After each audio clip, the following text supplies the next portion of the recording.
En fait, c'est un peu marrant. Cette vidéo, c'est la deuxième fois que je le fais. Pour rappel, en fait, hein, j'avais fait la partie 3 de cette formation. La vidéo, elle est là. Le problème, c'est que je l'ai envoyé à la personne que je forme. Je l'ai assisté 2-3 jours après. J'ai compris que, franchement, elle n'a pas compris ce que j'ai expliqué à l'intérieur. Parce que j'expliquais des choses extrêmement compliquées, la notion de compilateur et tout. Et j'ai oublié que la personne, elle débutait dans l'informatique. Il y a plein de choses qu'elle ne comprend pas. Donc, je me suis dit, je vais essayer quand même de la refaire pour que ce soit beaucoup plus simple. Donc maintenant, je vais partir pas à pas, hein, pour pas que tu crois que c'est compliqué. Le but de cet épisode, c'est d'expliquer comment choisir le langage de programmation, c'est quoi le langage de programmation et comment configurer ton ordinateur pour démarrer dans ce métier qu'on appelle développeur ou programmeur en informatique. Mais on va pas essayer de sauter les étapes quand même. Tu as compris, j'adore les concepts théoriques. Pour moi, pour être un bon développeur, c'est 40% de théorie et 60% de pratique. Si tu as simplement 60% de pratique, ça la théorie, franchement, tu n'iras pas loin. Hein. Il faut qu'on se le dise très direct. Tu n'iras vraiment pas loin. Donc, je vais t'expliquer les choses que tu maîtrises déjà. À l'école, lorsque tu as été, ils t'ont dit que ce truc-là, ce symbole-là, il vaut 0. Ça, 1, 2, 3, 4, 5, 6, 7, 8, 9. Ils t'ont dit que, écoute, à chaque fois que tu vas voir ce symbole-là, il vaut 0. Il vaut 8, pardon. Ce symbole-là, il va valoir 3. Et donc, c'est la preuve que si un jour, dans 150 ans, tu vois ce symbole-là, tu sais, ce symbole-là, il vaut 5 ans. C'est que tu ne te rends pas compte, comprendre ça, c'est extrêmement dur. Parce que nous, il faut que tu parles du principe que nous sommes des êtres humains. La part du temps, non, lorsqu'on est né, on n'est pas censé comprendre ces choses-là. Mais on a appris à les comprendre au fil du temps. Au fil du temps, et on a signé d'accord qu'à chaque fois qu'on verra un symbole qui ressemble à ça, il vaut 6. Okay? Et après, ils ne sont pas arrêtés là encore. Ils se sont dit, écoutez, pour écrire peu importe quel nombre que tu as envie d'écrire, il faut que tu prends ces symboles et que tu les concatènes. Hein. Ils t'ont dit que ceci, il vaut 999. Ne me demande pas pourquoi, mais c'est comme ça. Il vaut 999. Et ils t'ont dit que pour écrire 999 000, il faut que tu fasses comme ceci. 999 millions, il faut que tu fasses comme ceci. Mais vu que toi et moi, on est d'accord que ce nombre-là, il vaut 999 millions, ça devient une évidence. Une assertion. Une assertion, c'est une proposition qui est toujours vraie. Donc, ceci, ça vaudra toujours 999 millions, peu importe le cas. Ok? Et vu que ce système-là, tu as appris à l'école que ce système, ça s'appelle le système numérique à base 10, qui est constitué de 10 symboles. Ces 10 symboles-là, on appelle ça des chiffres. Donc, tu as compris ça.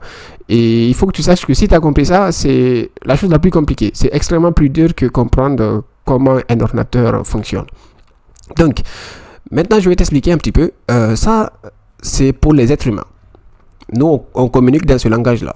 Et les ordinateurs, eux, ils ne comprennent pas tout ça. C'est extrêmement dur pour eux. Eux, ils comprennent que 0 et 1. Est-ce qu'il y a du courant? Est-ce qu'il n'y a pas du courant? Donc, eux, ils communiquent dans un système qu'on appelle comme ceci, 0, 0, 1. Et ce système-là, ça s'appelle le système décimal. Le système binaire, excuse-moi. C'est le système binaire à base de. Donc, ça veut dire que les ordi, ils ne comprennent que ce système-là. Ok? Donc, ça veut dire que si tu demandes à un ordinateur d'écrire 9, de base, il n'est pas censé pouvoir écrire 9. C'est pas possible, parce que lui, il comprend que 0 et 9. Mais vu que le système binaire aussi, il est aussi puissant pour pouvoir écrire n'importe quel nombre qu'on a envie d'écrire, c'est là qu'ils vont te dire que pour écrire 1, il faut écrire comme ceci. Pour écrire 2, c'est ça. Pour écrire 3, par contre, pour écrire 2, ça va être ceci. Pour écrire 3, c'est ça. Pour 4, comme ceci. 5, ça va être ça. 6, ça va être ça. 7, ça va être ça. Et attention, ils vont te dire aussi que pour écrire 8, c'est ceci. Pour écrire 9, c'est ça. Écrire 10, écrire 11. Écrire 11, c'est combien? C'est 10 plus. Écrire 12. C'est 10 plus combien? Ah, je pense que tu as suivi.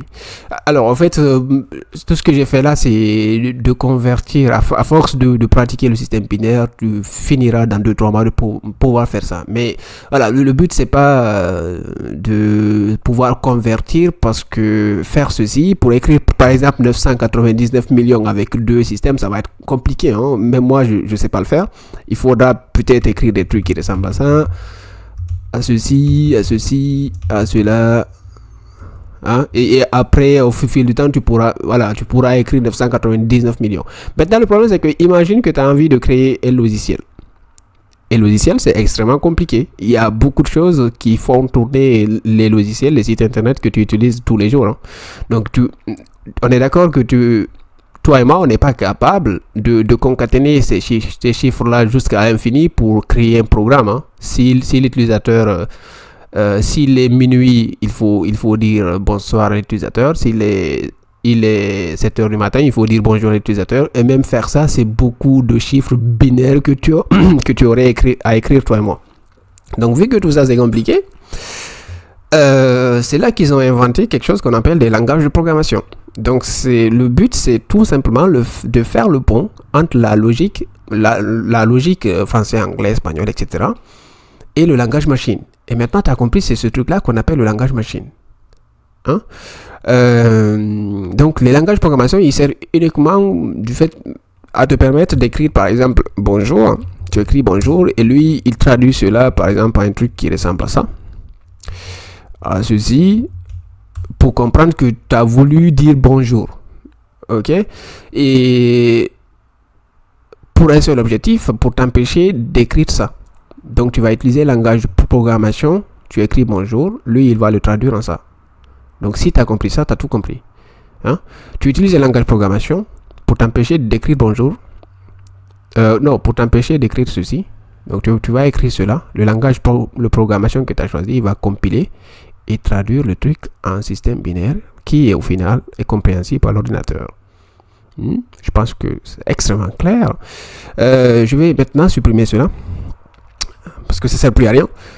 Les langages de programmation, il faut que tu saches, c'est comme les langues qu'on parle tous les jours hein, sur Terre. Il y a plusieurs milliers de langages qui existent. Hein.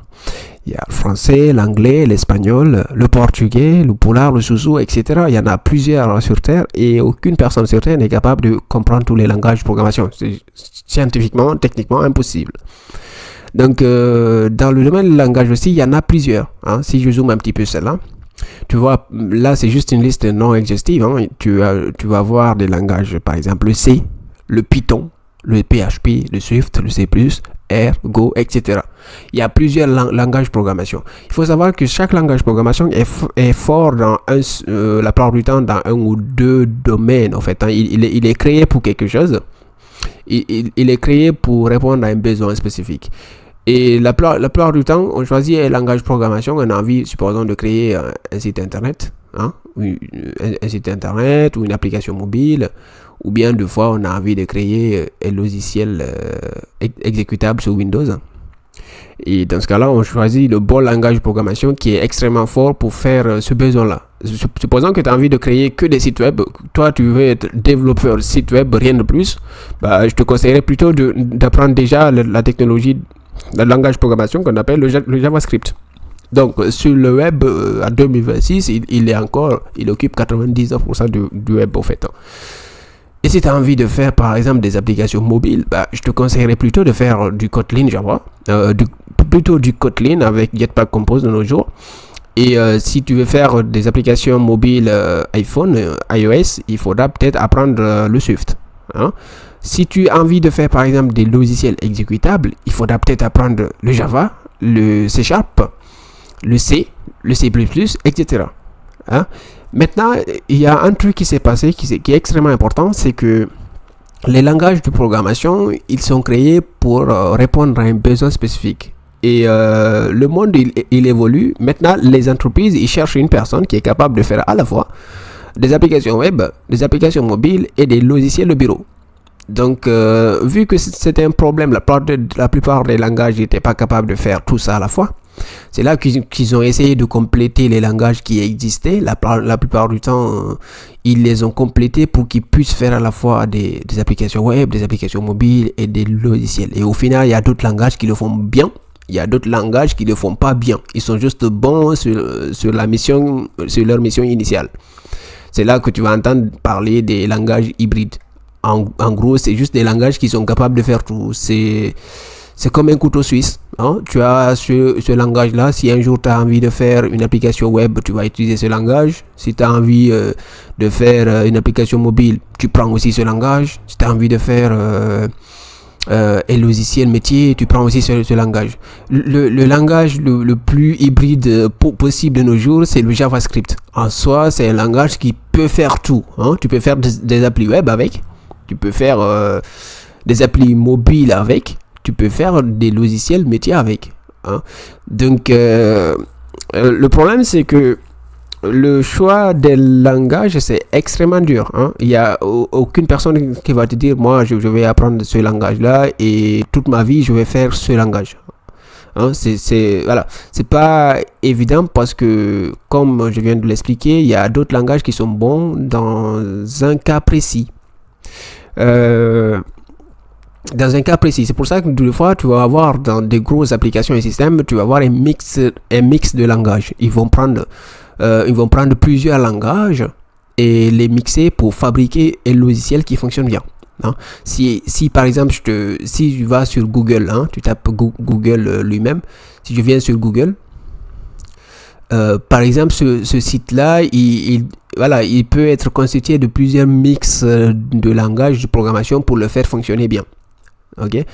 Maintenant, vu que toi et moi, quand même, nous sommes des êtres humains, on n'est pas capable d'apprendre tous les langages de programmation. C'est là qu'ils nous ont appris quelque chose qu'on appelle l'algorithmique. L'algorithmique, c'est quoi? C'est la logique. C'est apprendre la logique. Si un jour tu as envie d'utiliser un langage de programmation pour faire un besoin spécifique, tu perds plus ton temps à apprendre les choses de A à Z. Vu que tu as compris les notions fondamentales qui sont l'algorithmique, tu pourras apprendre n'importe quel autre langage en un laps de temps. Hein, je ne dis pas que tu vas être expert dans ce langage-là, mais tu pourras juste utiliser la force de ce langage-là pour compléter avec le langage que tu as afin de construire un logiciel qui est extrêmement bon et fiable. Alors, maintenant tu as compris ça.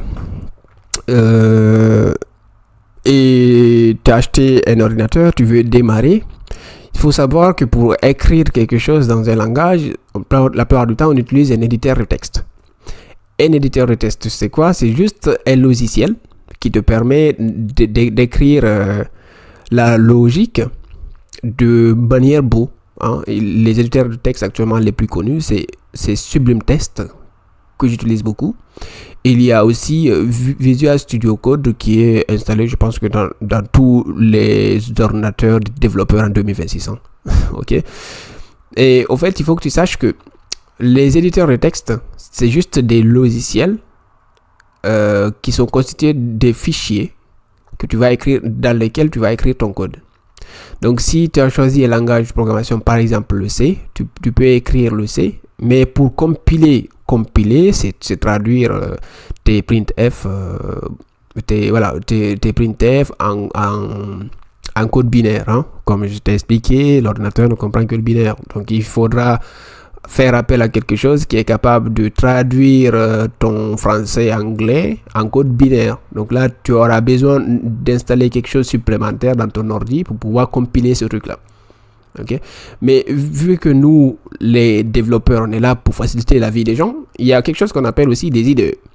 Alors, les IDE, c'est des environnements de développement intégrés. En fait, c'est juste un logiciel qui contient tout. En fait, si tu as envie, par exemple, de faire du PHP, tu vas plutôt installer du WebStorm et là-dedans tu as plusieurs outils qui te permettent de faire des choses pour pas que tu perdes ton temps à vouloir installer un par un. Si tu as envie par exemple de faire du TypeScript, il faudra plutôt installer du WebStorm. Si tu as envie de faire du Go, ça va être du Golang, du Python, ça va être du PyCharm, etc. Alors cette suite-là, il en existe d'autres, hein. Il en existe d'autres, mais cette suite-là, elle vient de JetBrains. C'est eux qui fournissent ces logiciels-là. Il y a certains qui sont payants, d'autres non. Ok. Là, tu vas me dire que tu es extrêmement fatigué. Hein. Je viens de te parler des choses que tu ne comprends pas. Mais, pour rappel, si tu n'as pas encore compris, extrêmement important.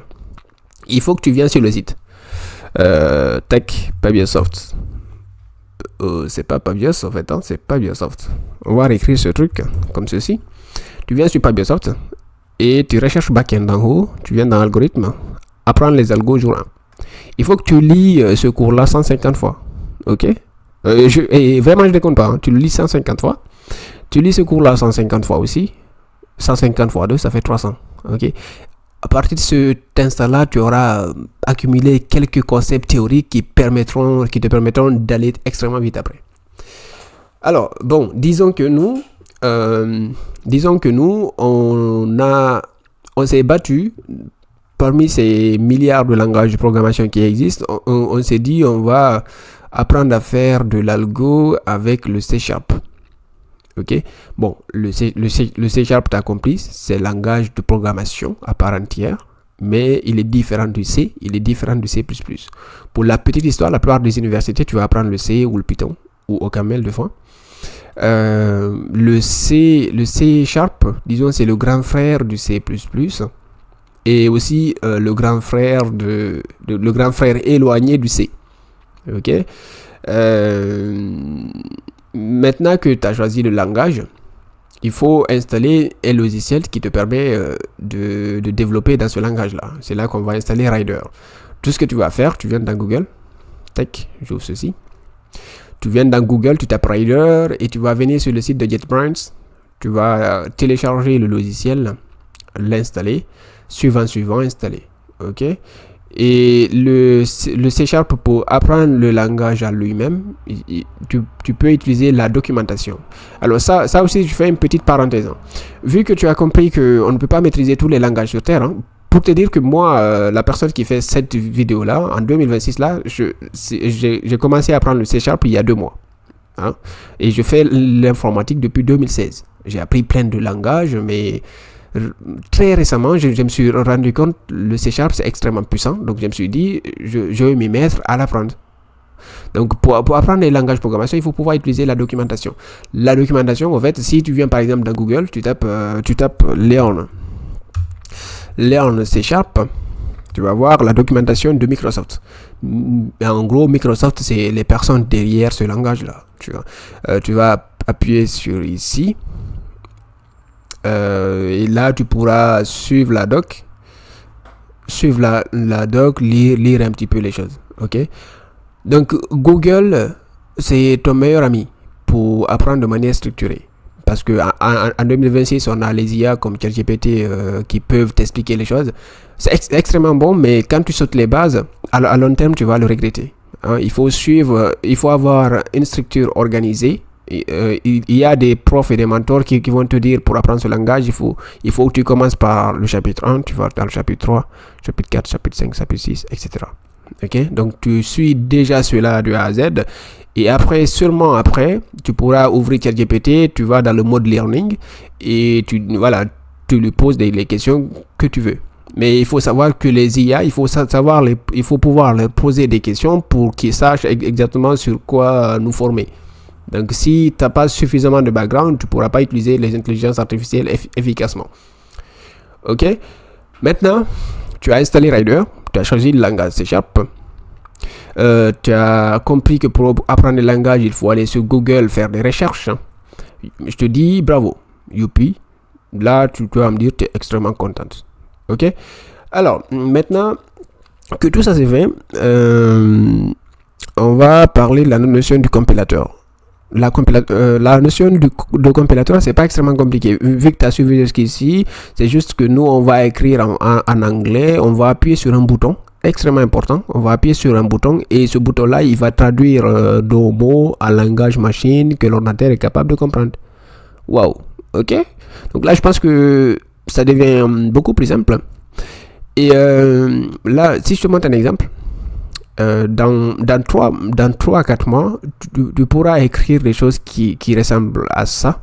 Et tu peux me croire sur parole, tu seras capable de comprendre ce que tu écris. Ok, c'est extrêmement cool. Donc tu vas écrire ce truc-là, tu vas appuyer sur un bouton et le bouton il va être là, c'est le bouton vert ici. Tu vas appuyer sur ce bouton-là et ça va compiler tout ce que tu as écrit dans un langage binaire. Le langage binaire, ça peut, voilà, c'est juste, tu as compris, c'est un suite de nombres à base de. Donc là, qu'est-ce qui s'est passé? Tu as écrit dans un langage tout proche de l'être humain.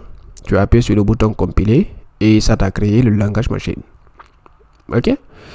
Mais, évidemment, il y a toujours un mais. Disons que tu écris ces langages de programmation où? Dans un ordinateur. Et la plupart du temps, non, c'est pas la plupart du temps, à 100% des cas, c'est une assertion. Dans un ordinateur, tu as quelque chose qu'on appelle un système d'exploitation. Si tu utilises les ordinateurs comme HP, Dell, la plupart du temps, c'est du Windows. Si tu utilises comme moi macOS, tu as Mac. Il y a certains qui vont utiliser Linux. Ils verront, voilà, ils vont utiliser une distribution Linux. Mais grosso modo, 80% des ordinateurs sur Terre, ils ont soit l'un des trois systèmes-là. Ok. Maintenant, il se passe quoi? Toi, tu as envie de créer un logiciel. Tu ouvres ton ordinateur, tu installes Rider, tu écris ton code, tu finis ton logiciel, et moi je te dis, j'aimerais bien que tu m'envoies ton logiciel pour que je puisse le tester dans mon ordinateur. Donc là, ce que tu vas faire, tu vas le zipper, tu vas me l'envoyer par mail, tu vas dire, bon, écoute, il faut que tu installes, tu cliques suivant, installer, terminé. Mais ce qui se passe, c'est quoi? Moi, tu m'envoies ton logiciel, je l'installe sur mon Mac OS, parce que moi, actuellement, je suis sur un ordinateur Mac. Je te dis, mais il n'y a absolument rien qui fonctionne. Tu me dis, mais pourquoi? Parce que chez toi, ça fonctionne, chez moi, ça fonctionne pas, tu comprends pas. C'est pour ça que l'impact du choix du bon langage de programmation est très très crucial. Toi, pour rappel, tu as écrit ton logiciel avec un système d'exploitation Windows. Et moi, je suis sur un système d'exploitation macOS. Et lorsque tu as appuyé sur le bouton compiler, il t'a créé un binaire qui est fonctionnel, qui fonctionne uniquement sur le système d'exploitation Windows. C'est là que tu vas voir comment choisir maintenant quelle est la différence des langages de programmation. Si je compare rapidement le langage C qu'on connaît tous si on a fait la part du temps des universités, supposons que toi au début tu as écrit ton logiciel en langage C. Tu as appuyé sur compiler, automatiquement ça t'a créé le binaire. C'est pour ça que lorsque tu m'as envoyé ton exécutable, moi j'ai voulu l'installer sur mon ordinateur, ça n'a pas fonctionné. C'est pour ça qu'il y a d'autres langages de programmation, ils se sont dit, nous, peu importe quel ordinateur a été utilisé pour créer le logiciel, on pourra quand même le faire fonctionner. Okay? Si on prend notamment le langage C# ou Java, ce langage-là, lorsque tu vas appuyer sur le bouton compiler, au lieu de créer automatiquement le binaire, il va créer un sous-langage qu'on appelle langage intermédiaire. Et maintenant, si moi je suis sur macOS et que j'ai envie de tester ton logiciel, tu vas me dire, écoute, tiens, je t'envoie mon logiciel, mais pour le faire fonctionner, il faudrait installer quelque chose qu'on appelle une machine virtuelle. Et si maintenant tu veux envoyer aussi ton logiciel que tu as créé sur Windows à quelqu'un qui est sur Linux, il faut lui dire la même chose. Écoute, moi j'ai créé mon logiciel et pour le faire fonctionner, il faut installer quelque chose qu'on appelle une machine virtuelle. Ok? Maintenant, une fois qu'on a respecté cette contrainte-là, on pourra exécuter ton logiciel que tu as créé sur ton système d'exploitation Windows. Ok? Parce que sinon, si on fait pas ceci, ton logiciel il continuera qu'à fonctionner dans le système d'exploitation Windows vu qu'il a été compilé comme on a expliqué ici sur Windows. Ok? Bon, là on va pas trop rentrer dans les détails compliqués, mais il faut juste que tu saches que ça fonctionne comme ça. Ok? Maintenant, disons que on va faire une petite démo. Et pour faire une petite démo, il faut déjà que tu installes Rider. Ok, tu installes, tu fais suivant, terminé. Et une fois que tu as installé Rider, tu vas créer sur New Solution. Tu vas double-cliquer pour ouvrir le logiciel. Tu appuies sur New Solution, ça va ouvrir une fenêtre qui ressemble à ceci. Cela. Et là, il faut que tu fasses juste attention, tu appuies sur Console. Là, la plupart du temps, c'est le choix par défaut. Ça va être Console. Et tu donnes le nom, tu appuies sur Create. Ok, donc moi j'ai fait ceci, je vais juste te montrer ce que ça me donne. Donc là, le but de cette démo, c'est juste de pratiquer cet exercice-là. Bon, je vais faire comme ceci, retrouver l'exo, tac, tac, tac, il est où? L'exo qu'on devait faire, c'est celui-là. Alors, déjà, c'est celui-là. Je vais ouvrir Rider, moi je l'ai déjà installé. Tac, je vais faire ceci. Alors, il est où? Je vais ouvrir Rider. C'est là. Tac. Là. Alors, je vais mettre celui-là. En attendant, je vais t'expliquer. Alors, moi, j'ai suivi voilà, ce que je viens de t'expliquer. J'ai installé le logiciel, j'ai créé un projet de type console et après, au tout début, tu verras pas tout ça, tu verras juste un truc qui ressemble à ça, console.writeline hello world. Et maintenant, au lieu de dire même hello world, on va dire par exemple bonjour le monde. Bonjour le monde, et on va supprimer ça. Ok, et ce qui va se passer, je vais compiler. Tu as compris, pour compiler, c'est pour traduire ce truc-là à langage machine pour que l'ordinateur puisse le comprendre. Ok, je pense que tu as compris maintenant. Je vais appuyer sur compiler. Donc là, tu vois le résultat, bonjour le monde. Ok, et dans l'exo, dans apprendre les algos aujourd'hui, on avait fait cet exercice-là. Hein? C'était pour, on devait écrire un algo qui, en fonction de l'âge de l'utilisateur, autorise ou pas l'accès à l'application. Et pour rappel, pour écrire un algo, il faut prendre un cahier, un stylo, écrire son programme. Et ça, on avait choisi ce deux codes-là, lexique, réalisation. Donc, dans lexique, on déclare les variables. Dans le bloc réalisation, on met le corps du programme. Donc là, on devait lire l'âge. Lire âge, c'est tout simplement demander à l'utilisateur de saisir quelque chose. Ok, on stocke ça dans la variable âge. Et après, on commence la structure de contrôle. Si âge est supérieur ou égal à 18, alors il faudra écrire. Écrire, c'est afficher quelque chose à l'écran de l'utilisateur. Inscription autorisée. Sinon, ça veut dire âge est strictement inférieur à 18. Il faut que tu saches que le contraire de supérieur ou égal, c'est strictement inférieur. Le contraire de supérieur, c'est inférieur ou égal. C'est extrêmement important. Okay? Donc là, si âge est inférieur strict à 18, il faut afficher à l'écran inscription refusée. Vous devez être majeur. Vous devez être majeur. Ok? Et dans jour 2 ou jour 1, je ne sais plus, je t'avais expliqué que pour tester un algo, il faut écrire.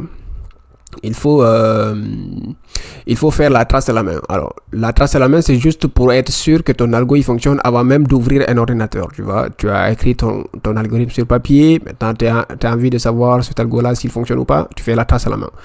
La trace à la main, c'est juste un tableau où tu essayes de mettre les différents cas de ton algo. Là, dans cet algo-là, on a deux cas. On a K1. K1, supposons l'utilisateur saisit 16. Dans ce cas-là, il va tester. Est-ce que 16 est inférieur à 18? C'est faux. 16 n'est pas inférieur à 18. Donc, il se passe quoi si la valeur saisie par l'utilisateur n'est pas inférieure à 18? Il faut afficher le message. Inscription refusée. Maintenant, supposons que l'utilisateur saisit par exemple 20. Dans ce cas-là, il faudra aussi revenir à le si. Est-ce que 20 est supérieur ou égal à 18? Oui. Donc là, tu as compris ce qu'on verra à l'écran, c'est inscription autorisée. Ok.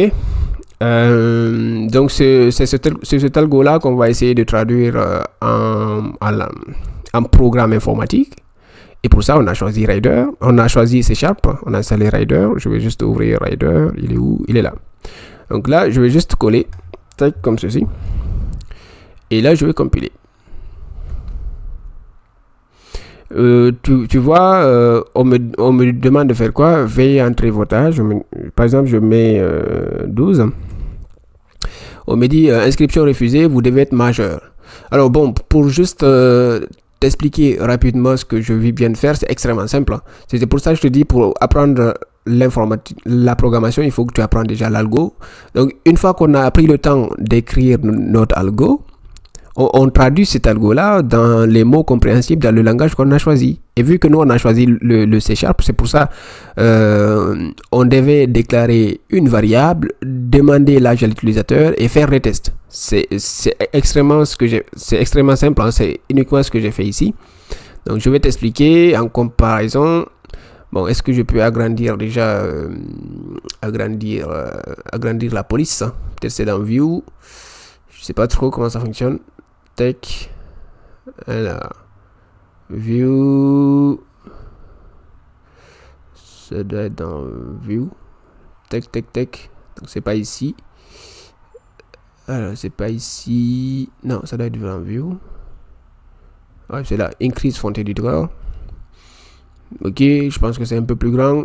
Encore View. Encore un peu. Tech, je vais augmenter encore un peu. Donc là, je pense que c'est beaucoup plus grand. Ce que je fais ici, alors comment est-ce que je peux faire? Je peux fermer là, faire ceci comme ça. Ok. Alors, à gauche, ici, on a notre algo. À droite, on a notre programme. Notre programme, on l'a écrit dans un langage qui s'appelle C#, programme.cs. Ok. Donc là, dans le lexique, on devait faire quoi? On devait déclarer la variable âge de type entier. C'est pour ça ici, j'ai dit âge, c'est un entier. Donc, int âge égale à 0. Ok. Et après, dans le corps du programme, réalisation, ce qu'il fallait faire, c'est de demander à l'utilisateur de saisir quelque chose. Donc, c'est pour ça que j'ai dit ici console.write. Ok.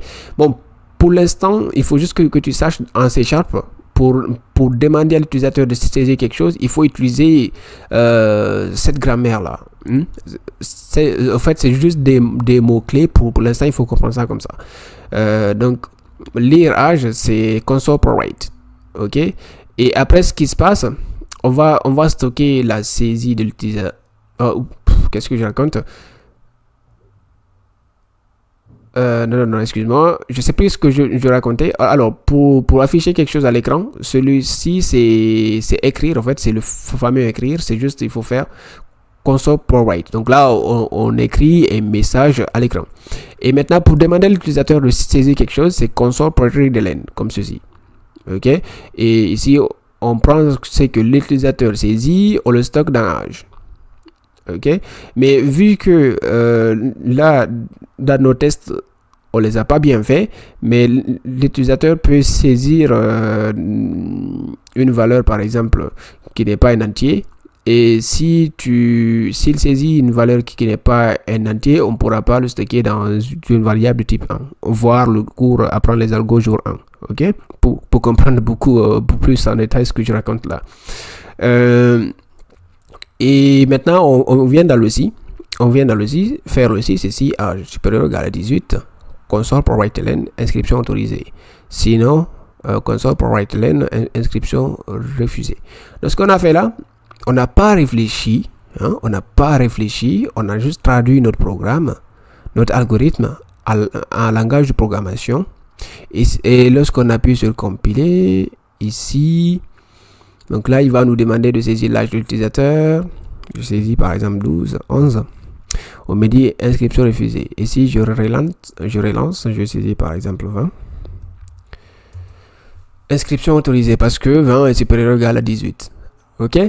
Bon, maintenant que tu as compris ça, il se passerait quoi si on demande à l'utilisateur de saisir quelque chose et que l'utilisateur saisit par exemple un truc qui ressemble à ça?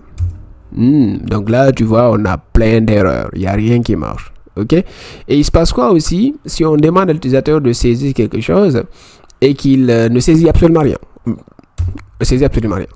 Là aussi, tu vois que notre logiciel, il va planter. Ok? Alors, c'est l'importance de faire des tests. De faire des tests. Faire la trace à la main. Disons que pour l'instant, dans notre trace à la main, elle n'est même pas complète. Parce qu'on a géré que deux cas. Le cas 1, dans lequel l'utilisateur saisit forcément une valeur inférieure à 16, à 18, et dans le cas 2, dans lequel l'utilisateur saisit une valeur supérieure à 18. Ok? Donc, tu vois bien qu'il y a des cas que notre programme ici, il ne gère pas correctement. Donc, maintenant, on va essayer de corriger ces problèmes-là. Mais pour faire ça, on va juste déjà supprimer tout ça, essayer de refaire les choses correctement. Donc, ce qui va se passer, tu as compris, nous, on a besoin d'une variable. Int, par exemple, on dit âge égal à 0. Moi, j'initialise la valeur. Donc, moi, j'ai envie d'écrire quelque chose à l'écran. Je dis console.write.ln, veuillez saisir âge de l'utilisateur. Donc, là, ce que je vais faire, il faut donner la main à l'utilisateur. Au lieu d'utiliser la méthode qu'on a utilisée tout à l'heure, on va essayer de changer un petit peu. On va dire, moi, je vais faire quelque chose, s'il te plaît, il faut mettre... Je vais mettre par exemple quelque chose qu'on appelle bool. Bon, là, pour l'instant, tu vas pas trop comprendre, mais je vais utiliser quelque chose qu'on appelle try parse, par exemple. Try parse. Alors, le try parse aussi, il faut le comprendre, c'est de la grammaire du langage. C'est comme si tu dis bonjour, moi je sais que tu veux me saluer, tu vois. Et donc là, j'ai envie de faire quelque chose, c'est pour ça que j'utilise le bon mot qui est compréhensible par le langage de programmation lui-même. Donc là, je fais ceci. Et en fait, il faut le try parse, ça veut tout simplement dire, en fait, on va essayer. Si ça se passe bien, on fait quelque chose. Si ça se passe pas bien, on fait autre chose. Donc, il faut que tu saches le try parse ici, il renvoie soit true, soit false. Et vu que tu as suivi le cours Algo Apprendre 1, jour 1, tu as compris que si on a deux cas à traiter, false et true, il faut que tu crées une variable de type boolean. Donc, ce que je vais faire, moi, je vais stocker ceci. Je vais stocker ceci dans une variable de type bool. Donc, bool, je vais l'appeler même condition pour que ça soit beaucoup plus simple. Condition égale à cela. Donc là, on termine par un point virgule. Sinon, ça va pas marcher. Donc là, pour l'instant, si je compile, tu vas voir, rien va se passer. Et maintenant, là, par exemple, je saisis 12. Tu vois, il n'y a rien qui se passe. Et moi, j'ai envie d'afficher ce résultat-là. Ce résultat-là, c'est là que tu vas utiliser quelque chose qu'on appelle console.writeLn. En fait, le console.writeLn, c'est juste le fameux écrire qu'on utilise en algorithmique classique. Hein. Donc, writeLn, comme ceci. Et là, moi, j'ai envie d'afficher condition. Si je compile et que je saisis, par exemple, 23, là, tu vois true. OK? Et si je recompile maintenant et que je saisis quelque chose qui ressemble à ça, on me dit false. OK? Si je recompile et que je saisis absolument rien, on me dit false. OK? Donc, tu vois que maintenant, on pourra contrôler notre trace à la main pour ajouter certains cas. Hein? Le cas où l'utilisateur saisit n'importe quoi et le cas où l'utilisateur ne saisit absolument rien. Donc maintenant, ce qu'on peut faire ici, on peut faire les choses bien. On peut se dire if. Tu as compris? If condition. Vu que ça renvoie à true ou false, on peut le gérer dans une structure de contrôle. Donc if condition. Oups, il faut que j'écrive bien. If condition equals. Non, if condition, bon. If condition, on va faire simple. Console. Donc là, pour afficher quelque chose à l'écran, je pense que tu as compris. Il faut mettre console.write. Oups. WriteLn. On va dire if condition console.writeLn. On est, par exemple, on va simplifier. On est true. Je vais t'expliquer pas à pas. Qu'est-ce que je fais? CTRL Z. Alors, j'ai true. Alors, je fais n'importe quoi, mais c'est pas grave. Ici, c'est true. Et donc là, else. Else, c'est le fameux sinon. Je pense que tu as compris. Console.writeLn, on est false. Donc, pour l'instant, je vais supprimer ça pour t'expliquer un petit peu, pour que tu comprennes un peu. Si je compile ce truc. Donc, là, supposons on demande à l'utilisateur de saisir son âge sur notre beau site internet. Et lui, il saisit ceci. OK? Donc là, tu vois, on tombe dans le else. On est false. OK? Et si je recompile, on demande à l'utilisateur de saisir quelque chose sur notre site internet, il saisit absolument rien du tout et il clique sur le bouton se connecter, tu vois.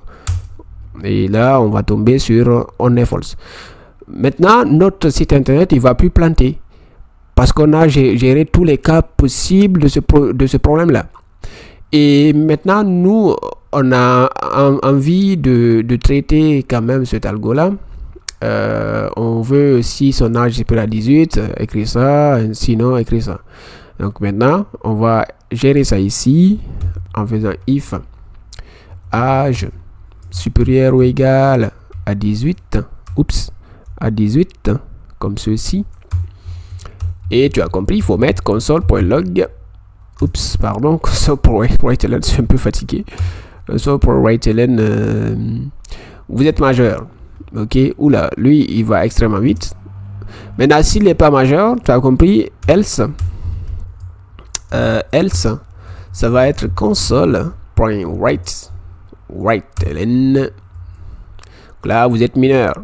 OK, vous devez être majeur pour vous inscrire. Donc, c'est soit tu prends tout ça, Tu sélectionnes comme ceci, tu appuies sur CTRL-C pour copier, et là, tu sélectionnes tout ça, tu appuies sur CTRL-V, coller. Ok. Maintenant, dans le premier else ici, si c'est false, on va dire on est false. Vous devez, par exemple, entrer un nombre valide pour l'âge. Maintenant, ça veut dire qu'on a géré tous les cas possibles de ce programme-là. Si je compile ici, par exemple, et que l'utilisateur saisit n'importe quoi comme âge, là tu vois, on tombe dans le else, le premier else ici. Donc il nous dit quoi? Veuillez entrer l'âge de l'utilisateur. Ok. Alors je vais agrandir juste un petit peu. Tac. Alors déjà je vais fermer ça et après je vais agrandir. Voilà. Alors, qu'est-ce qu'on a fait ici? On a déclaré une variable type entier qui s'appelle âge. Et on a affiché à l'écran quelque chose. Veuillez entrer votre âge. On a donné la main à l'utilisateur de saisir quelque chose. Et pour gérer bien ce qu'il saisit, on a utilisé un try parse. Un try parse qu'on convertit en entier. Et on met tout ça dans âge. Ok. Bon, pour le moment, t'es pas obligé de comprendre ça parce que le but c'est pas d'apprendre le langage C# par lui-même, c'est d'apprendre à faire des algos en utilisant ce langage-là. Hein? Il faut juste que tu comprennes ce truc-là, s'appelle la grammaire en fait. C'est censé faire quelque chose. Le try parse, c'est un mot anglais qui s'appelle essayer. Parse aussi, c'est anglais qui s'appelle convertir. Donc tu essayes de convertir la saisie de l'utilisateur. Si tout se passe bien, tu me le mets ici et après tu me renvoies un vrai ou faux. Hein. Il faut juste comprendre ça comme ça pour le moment. Et on prend le résultat ici, on le met dans une condition. Dans une variable de type booléenne. Vu que ce résultat-là, c'est soit vrai ou faux, et pour déclarer une variable qui stocke un résultat vrai ou faux, forcément, il faut utiliser le type booléen. Okay? Et maintenant, qu'est-ce qu'on a fait? On a essayé de gérer tous les cas. Hein? Déjà, les deux cas qu'on avait fait dans notre trace à la main ici, les deux cas, si l'âge plus grand et plus petit, on les a gérés à l'intérieur ici.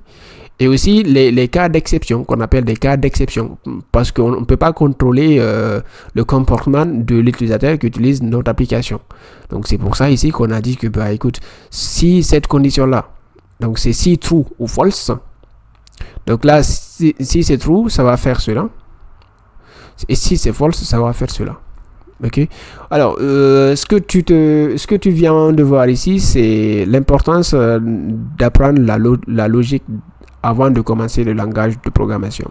Donc, moi, je suis très exigeant là-dessus. Il faut que tu restes un petit peu sur le cahier. Tu écris des algos. Et une fois que tu as écrit ça, tu utilises ton langage de programmation. Tu traduis simplement ce que tu as fait.